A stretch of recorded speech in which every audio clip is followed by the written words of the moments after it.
Today, guys, I'm here at the Tennessee Aquarium in the Penguins Rock exhibit. We're going to learn more about these really cool creatures. That's coming up next.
Welcome to Penguins Rock here at the Tennessee Aquarium.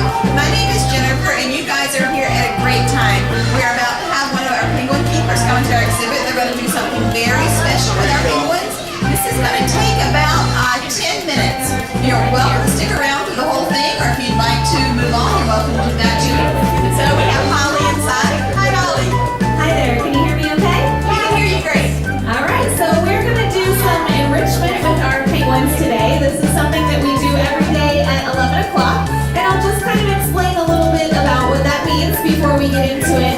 Enrichment is anything that we can do for our animals or give to them that might be fun or exciting or new, something that they've never seen before. It kind of allows them to mentally stimulate their brains or physically stimulate them to be active.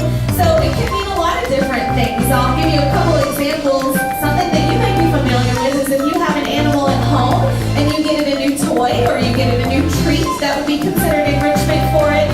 If you take your dog on a car ride, a lot of dogs like to go in the car. That's very enriching for them. You guys, some enrichment for you might be if you try out a new restaurant or you see a new movie or even coming to the aquarium today, especially if you've never been here before. There's lots to see, smell, touch, so it's very enriching environment in here. And then of course you guys can also be enriching for our penguins. We've got a lot of them in the water right now. A common question that we always get is, well, can they see me? And yes, they absolutely can. We have one penguin in particular. I think he just went under the water, maybe underneath the cavern here. But check out a guy. He's got green and purple bands on his flippers. His name is Beaker. I know he's in there somewhere. Oh, here he is. He's up by the window. He loves to interact with people and look at people out in the gallery. So sometimes he'll even chase people back and forth or be really interested in if you have a set of keys or your hat or your phone or something like that. So he is very interactive, and that's very enriching for him. So enrichment is different for every individual in here, just like it's different for you guys. You guys all have different interests and different things that are fun and enriching for you. And that's the fun part about enrichment too, is that we can pick different things every day. We actually follow a calendar that has something different on it all the time. So we make sure we're keeping it fresh and new for everybody, and everybody gets a chance to experience something different. So what I'm going to do today is I kind of have a combination of a type of enrichment. I have a little bit of food in here. It's really hard to see, but this is a very small crustacean called krill. This is something that penguins eat a lot of out in their natural environment. We don't feed much of it here because it is so small. We feed them bigger fish. It's easier for them to consume more of the bigger fish in a smaller amount of time. But I'm going to toss some of the krill in the water and see if they are interested in that. And then I also have popsicles or ice cubes in here. And what's different about these ice cubes is they're different shapes. I have just regular shaped ice cubes, then I have some that are shaped like fish, and I have some that are shaped like stars, and then I also have bigger ones that are shaped like hearts, but we've put green food coloring in these. So I'm probably going to put the food coloring ones and the krill in the water, and I'll put the rest of the ones just out on land here, and we'll just kind of see what they do. It's kind of a toss-up if enrichment is popular or fun, or if it's not. That's another fun thing about it. Sometimes they're very, very into it and they love it, and other times they're just like, that's not very interesting to me. So it's just kind of, we'll have to wait and see on that and see what happens. So what do you guys think is going to happen? Raise your hand if you think they're going to be very excited about their enrichment. All right, how many people think they might be a little nervous about it?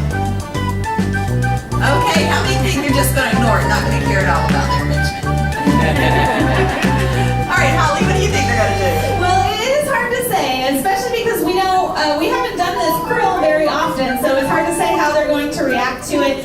But the fun part about that is we just kind of turned you guys into penguin scientists by asking those questions. You guys made predictions for us, and that's what scientists do. If they want to know more information about something, they study it. So they ask themselves questions on what they want to know. They make predictions about it, and then of course the fun part, which we're about to do, is making observations. And then the information they can gather from those observations, they can put to good use. So people who study animals out in their natural environment, they study them and they gather all kinds of information about them, and then they can use that information to help those animals, whether it's protecting their habitat or protecting their food source or maybe even their nesting grounds. So it's important for people who study animals out in the wild, but it's something that we do every day in here as well, especially when we're choosing this enrichment. We're always thinking about, well, are they going to like it? How are they going to interact with it? Is it safe for them? So we're always coming up with questions and predictions as well. So the scientific process is just something fun that we go through oftentimes without even realizing that we do it. So I'm going to get started on tossing this in. I'm going to put the colored ice cubes in first, and we'll just kind of see what they do. We did have a lot of them in the water, so it looked like they were kind of ready to check this out and see what I had for them today. As I mentioned, we do different things every single day, so they're probably kind of curious and eager to see. It's going to be a little bit difficult for me to see if they eat this krill or not, so I'm going to ask for Jennifer's help to see, are they eating the krill? They seem to be enjoying the krill. I wasn't really sure how they'd react to it because it is so small. Like I mentioned, some of the fish that we feed them is a lot larger, especially a fish called herring. It's kind of interesting to watch them eat herring because herring is so good and you're looking at yourself, where are they putting all this herring? So it wasn't to this tiny little krill, but it looks like they were pretty interested in that. And then I am going to put a little bit on the land here for some of those penguins that are on the land for a couple of different reasons. Our gentoo penguins, the ones that you mainly see in the water with the white striped feathers, they're the fastest out of all the different species that exist. So when we do a scatter feeding or a water feeding, the macaronis don't usually go into the water because they're not as fast as the gentoos and they don't get the food very much. So we put it out on the land here for them instead. So I put a little bit out on the land for these guys as well. And then another reason why I wanted to put some enrichment on the land too is because you may have noticed that we have a couple of penguins that look a little bit different from the others. I'll point them out. This is Bigfoot right here, and then we have Bacon. And you probably can see that they're a lot fatter and a lot fluffier than the rest of the group out here. And that's because they're going through something called molting. Now everybody's going to go through this molting process, but these are the first two that started this year. Molting is when they lose all of their old feathers and they grow new feathers in, and this is really important for them. The feathers are what keep them warm and insulated and waterproof, so they have to regain or regrow their feathers every single year. But when this process is happening, they don't move around very much. They're kind of in a grumpy mood, so they fatten up extremely before this happens, so that's why they look so fat and fluffy. But we also want to give them a chance to interact with something if they want to out on the water here, on the land here. And it looks like we do have one macaroni kind of playing with the ice cubes here. This is Cheddar. He's one of our younger macaronis. He's our youngest male. He's 4 years old. And something that I thought you might see is them picking them up. It looks like he just picked one up. And sometimes they will try to make nests out of these ice cubes when we give them ice cubes. So I thought maybe we might see a little bit of that behavior. We'll kind of keep an eye on it and see if he takes that over to his little nesting area. So while we continue to watch this going on in here, if you guys have any questions about anything enrichment penguins, whatever you'd like to know, I'd be happy to answer those for you. Jennifer's got the microphone over there, so you gotta go over to her and she'll ask me the question over the microphone. So does anyone have a question for Ollie? How can you tell the difference between a gentoo and a macaroni penguin?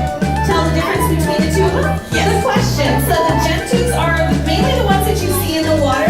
The easiest way to tell a gentoo is by that white stripe of feathers across the top of his head. It kind of stretches from eye to eye. Sometimes that's called a cap or a bonnet. To me, it kind of looks like a little pair of earmuffs. But those are the gentoos. They're the third largest species. The biggest penguins are emperors. Then you have king penguins. And then you have our gentoos here. And like I mentioned, they're the fastest out of all the different species. And then you have our macaronis. Now, when you're comparing the macaronis to the gentoos, it's really easy to tell them apart because the macaronis are the ones that have the yellow feathers. But there's actually 6 different types of penguins that have the yellow feathers. And those yellow feathers are called crest feathers. So there's 6 different crested species of penguins. But the macaronis are the largest and the most numerous out of all the crested species. And what they're really good at is jumping and climbing. So gentoos are really macaronis are really good at hopping and jumping and climbing. Do they have a favorite fish or seafood? What's their favorite thing to eat?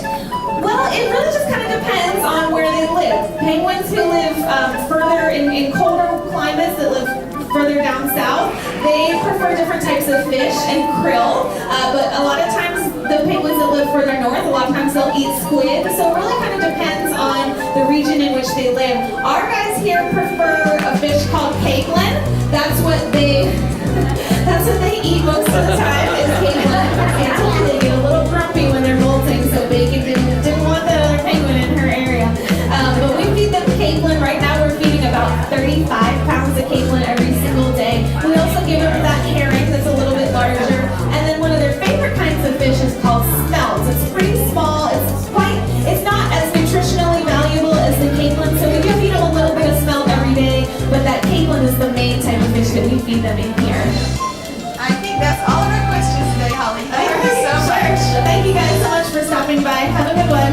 And if you guys want to continue observing our penguins, you can do that at home. You can go to our Tennessee Aquarium website, and we have a penguin cam, which is on all the time, so you can watch our penguins at home. Thank you so much for watching this video of me visiting the Tennessee Aquarium Penguins exhibit. Hope you enjoyed learning this cool info about the penguins. Be sure to check out all my other videos of the Tennessee Aquarium.